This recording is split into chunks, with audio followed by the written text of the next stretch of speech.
Bismillah. Assalamualaikum warahmatullahi wabarakatuh. Alhamdulillahillazi khalaqal mauta wal hayata liyabluwakum ayyukum ahsanu amala wa huwal azizul ghafur.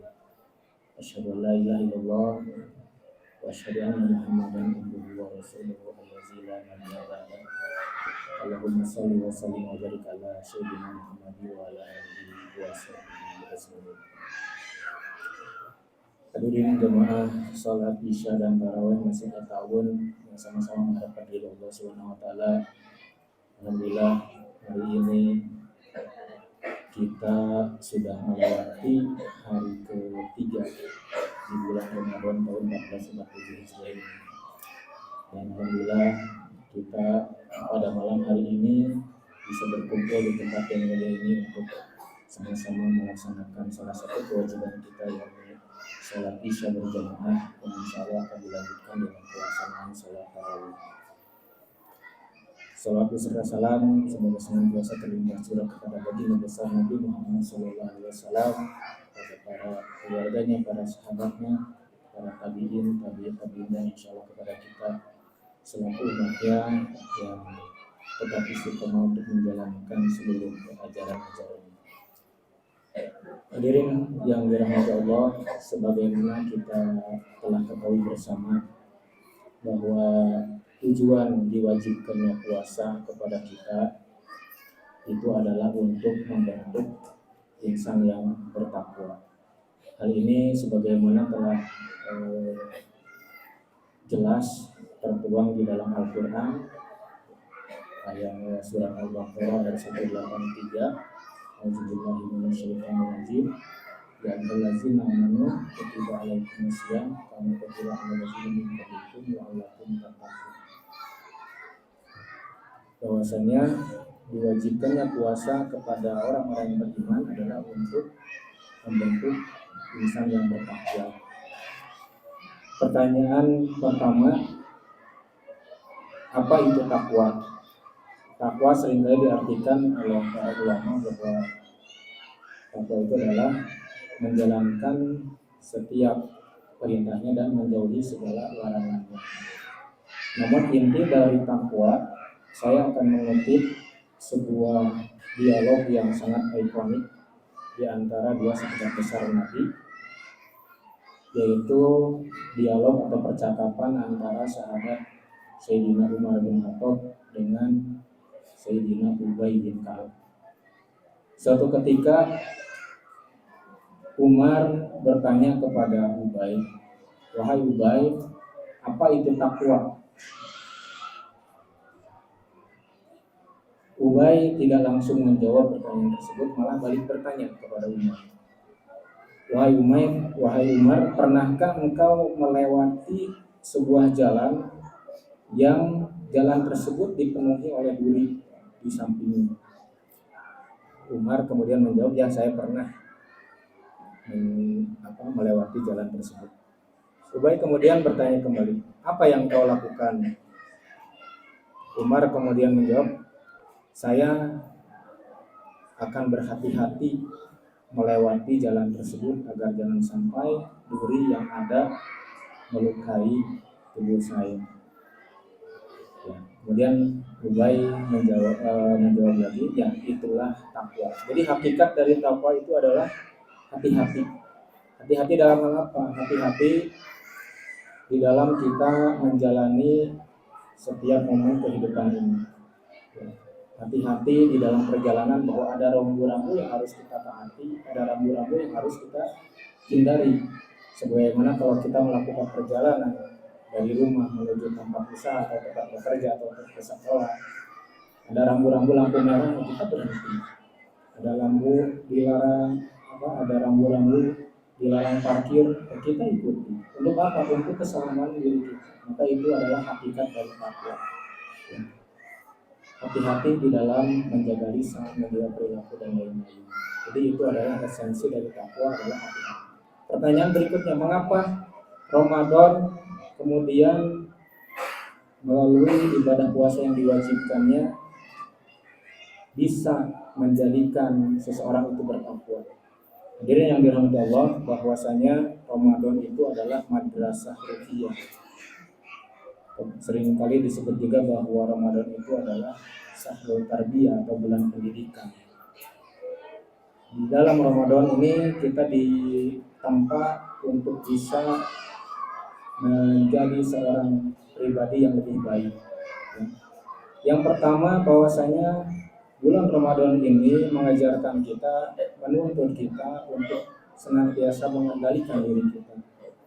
Pada saat siang hari ketika kita berpuasa, bukan berarti kita tidak mau atau tidak mampu untuk makan. Ada makanan di depan kita. Bukan berarti kita tidak haus sehingga kita tidak ingin minum. Ada minuman di depan kita, tapi kita tidak makan dan tidak minum karena apa? Karena memang Allah perintahkan.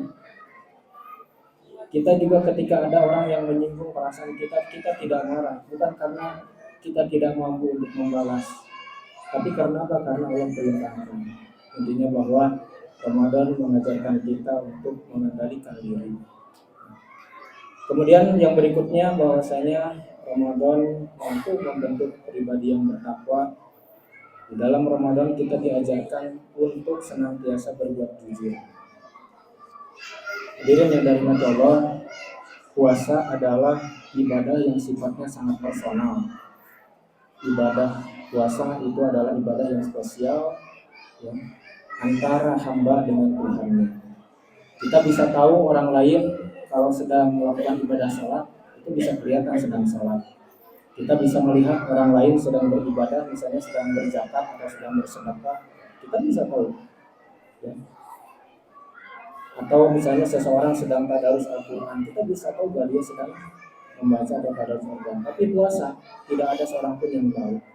Bisa saja orang berdalih, oh saya sangat lemas hari ini, saya sedang puasa. Bisa kita percaya, tapi apakah benar dia sedang berpuasa? Hanya Allah dan dirinya sendiri yang tahu. Maka puasa di bulan Ramadan ini mengajarkan kita untuk senantiasa jujur, bahwasanya kita bisa saja secara diam-diam bersembunyi dari orang lain untuk makan, untuk minum di siang hari. Tapi untuk apa? Ramadan mengajarkan kita untuk selalu jujur. Kemudian yang berikutnya, bahwasanya puasa kita dituntut, ya, merasakan namanya lapar dan haus. Maka kita pun diajarkan untuk bisa berempati terhadap orang lain.